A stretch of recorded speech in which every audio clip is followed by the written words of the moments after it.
සුබ දවසක්. ලැබෙන ජූනි මාසේ 2 වෙනි දින සිදුවන ගුරු ග්‍රහයගේ කටක රාශිගත වීම කුම්භ ලග්න හිමියන් වෙනුවෙන් බලපාන ආකාරය තමයි අද අපි කතා කරන්නේ. ඉතින් ගිය වීඩියෝ එකේදී මම මතක් කළා වගේම මගේ YouTube නාලිකාවේ subscribe 2000 සීමාව පසු කරන්න. ඔයාලා හැමෝම දක්වපුවේ සහයෝගයට කෘතඥ දැක්වීමක් විදියට රුපියල් 500ක් වගේ හැමෝටම පහසු සාධාරණ මිලකට ඔයාලගේ කේන්දරේ මේ දිනවල මම පරීක්ෂා කරනවා. ඉතින් කවුරු හරි රුපියල් 500ක් ගෙවලා ඒ කටයුත්ත කරගන්න අවශ්‍ය කෙනෙක් ඉන්නවනම් මේ පහත තියෙන දුරකථන අංකයට මට WhatsApp message එකක් දාලා විස්තර දැනගන්න කියලා මතක් කරමින් අපි යමු අද වීඩියෝ එකට. ඉතින් කුම්භ ලග්න හිමි ඔබට මේ ගුරු ග්‍රහයගේ කටක රාශිගත වීම වන ආකාරයක ප්‍රතිඵලයක් ලබා දේ විදියන් අපි කතා කිරීමේදී ගුරු ග්‍රහය කියන්නේ ඔයාලගේ කුම්භ ලග්න හිමිය යන්ගේ ලග්නයේ පැත්තෙන් බලලා කතා කරොත් දෙවැන්න වන මීන රාශිය අධිපති ග්‍රහය වගේම 11 වෙන්න වන ධනු රාශිය අධිපතියනේ. ඉතින් එයා ලැබෙන ජූනි මාසේ 2 වෙනි දින ඔයාලගේ 6 වෙන්න වන කටක රාශියට ඇවිත් උච්ච වෙලා ඔයාලගේ ආර්ථික තත්වයට කරන බලපෑම ගැන මුලින්ම බැලුවොත් කුම්භ ලග්න හිමියාලා සෙනසුරු වේ රාෂ්ටක තත්ත්වයේ අවසාන අදියර පසු කරමින් බොහෝම පීඩාකාරී ආර්ථික මට්ටමක තමයි මේ කාලේ පසු වෙන්නේ. ඉතින් ඔයාලේ ගුරු මාරුවෙන් ඒකට මොනවා හරි හොඳ ප්‍රතිචාරයක් ලැබෙවි කියලා මේ ගුරු මාරුවෙන් හිත ඉඳින ඔන්න ඔබට සතුටුදායක දනවන ඒ අදහස තමයි මම කියන්න යන්නේ. ගුරු ග්‍රහය 6 වෙනිදා දෙවැන්නට හෙළනේ සුබ දෘෂ්ටිය නිසා වෙනදට වඩා යහමින් අතමිට මුදල් ගැවසෙන කාලයක් වේවි මේ කාලේ ඔබට. පසුගිය කාලේ ඒ රාෂ්ට්‍රක තත්ත්වයේ දරුණුම වකවානුවේදී යම් ආර්ථික ප්‍රශ්නයක් ඔබ ණය ගනුදෙනු වල හිර වෙලෙන්දී නම් ඔන්න ඒ වයින් නිදහස් වෙන්න ඔබට හැකියාව ලැබෙන වසරක්. මේ හැමදේම හොඳින් සිද්ධ වෙනකොට හැබැයි ඔබ අනුන් වෙනුවෙන් ඕනරට දේවල් කරන්න ගිහිලා අමාරු වෙටින් එපා. කිසිම වෙලාවක ණයට දෙන්නත් එපා, ණය ගන්නත් එපා. ඒක හොඳට මතක තියන් කටයුතු කළොත් ඔබට ලොකු කරදර ඇති වෙන්නේ නැති බවත් මම කියන්න කැමතියි. ඊළඟට අපි මේ ගුරු මාරුව ඔබේ ගෘහ ජීවිතයට වෙන බලපෑම ගැන කතා කළොත් අනවශ්‍ය වියදම් ටිකක් පාලනය කරගත්තොත් ඔබට හොඳයි මේ කාලේ. මොකද පවුල තුල වුණත් තමට නොගැලපෙන දේවල් වලට වියදම් කරන්න ඔබ පෙළඹෙන කාලයක් මේ කාලේ. දරුවන්ට අවශ්‍ය දේවල්, බිරිඳට අවශ්‍ය දේවල් දෙන්න ඕන තමයි. ඒතර අත්‍යවශ්‍යම දේවල් වලට විතරක් මුල් තැන දීලා කටයුතු කරන්න අග බලා ගන්න මේ කාලේ තමන්ගේ බිරිඳට උනත් ටිකක් අර පිරිස්මැස්මින් කටයුතු කරන්න කියලා ආවාද කරන්න දරුවන්ට උනත්. වෙනදට දැන් දරුවෝ දෙන්නෙක් ඉන්න ගෙදරක දරුවෝ දෙන්නට චොකලට් දෙකක් අරන් දුන්නා නම් මේ පාර එකක් අරන් ගිහින් දෙන්නට බෙදාගෙන කන්න කියලා. ඒ වගේ පුළුවන් තරම් අර පිරිමැස්ම පුරුදු වෙන්න පවුල ඇතුලේ. විවාහ අපේක්ෂාවෙන් සිට කුම්භ ලග්න හිමි ඔබත් ඔක්තෝබර් මාසේ පහුවෙන තමන්ගේ ආත්මීය සහකරු සහකාරිය ඔබට මුණ ගැහෙන සුබ කාලයක් ඔන්න උදා වෙනවා. ඒ කාලේ කටයුතු කරගන්න සුබ බවක් තමයි පෙන්වන්නේ. කුම්භ ලග්න හිමියාලගේ රැකියා ජීවිතය ගැන මේ ගුරු මාරු වලල කතා කරද්දී රැකියා ස්ථානය තුල තමන්ගේ හැකියා දක්ෂතා හැකියා දක්ෂතා ඔබට කැපිපෙනෙන බව වැඩි වෙන කාලයක්. හැකියා දක්ෂතා කැපිපෙනලා පේනවා. ඒ තත්ත්වය උඩ ඔබට රහස් සතුරන් නිර්මාණය වෙන්න වැඩි ඉඩක් තියෙනවා රැකියා ස්ථාන තුල. මොකද කවුරුත් කැමති නෑනේ Tamanට වඩා අනිත් අය ඉදිරියෙන් ඉන්නවා දකින්න. ඉතින් ඒ නිසා තමයි ඔබව කපලා දාන්න තමයි බලන්න. කපලා දාන්න නොයෙකුත් උපක්‍රම යොදාවි. ඔබේ ඒවට අහු නොවී ඉන්න මේ වෙලාවේ ස්ථානෝචිත ප්‍රඥාව පාවිච්චි කරලා වැඩ කටයුතු කරන්න ඕනේ.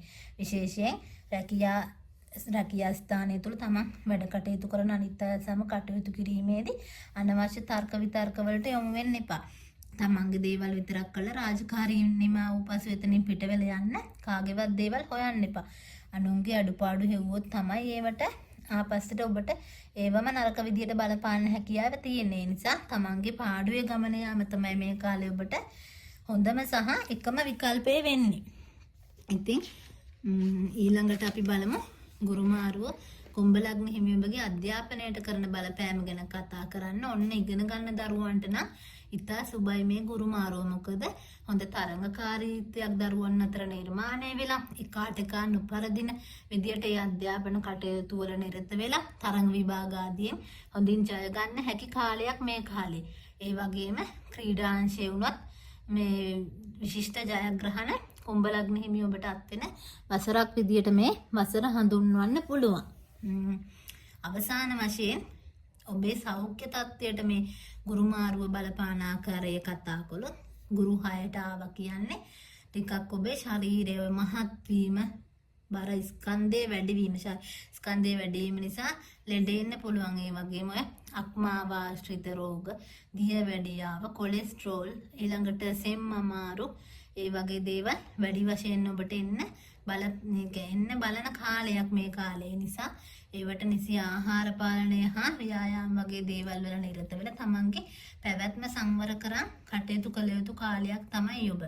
රෝග ලක්ෂණයක් හරි ඔබට මොනවා හරි එහෙම දැනෙනවනම් දැනටමත් එහෙම තියෙනවනම් නිසි වෛද්‍ය උපදෙස් අනුගමනය කරලා කටයුතු කරොත් ඔබට මේ සෞඛ්‍ය තත්ත්වය අයහපත් වෙන එක වළක්ව ගන්න ඉතින් හැකියාව ලැබේවි.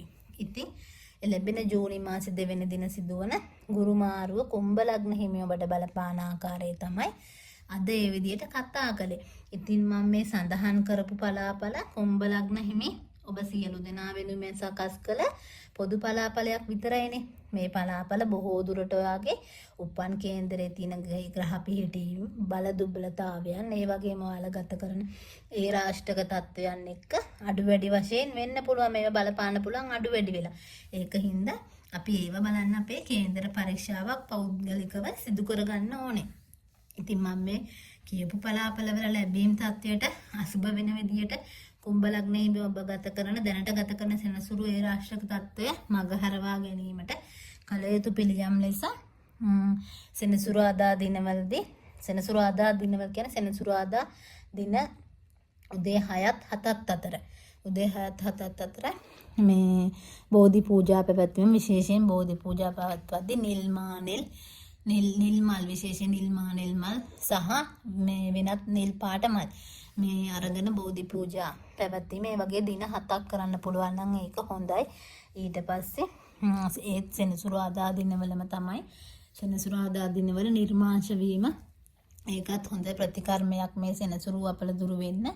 ඊට පස්සේ ඒ සෙනසුරාදා දිනවල බල්ලන්ට රොටි හදලා මේ බල්ලන්ට පාරින්න බල්ලන්ට උනත් කමන්නේ මේ දෙන්න පුළුවන් නම් ඒක හොඳයි. විශේෂයෙන් කළු පාට බල්ලන්ට දෙන්න පුළුවන් නම් ඒක ගොඩක්ම හොඳයි. ඊළඟට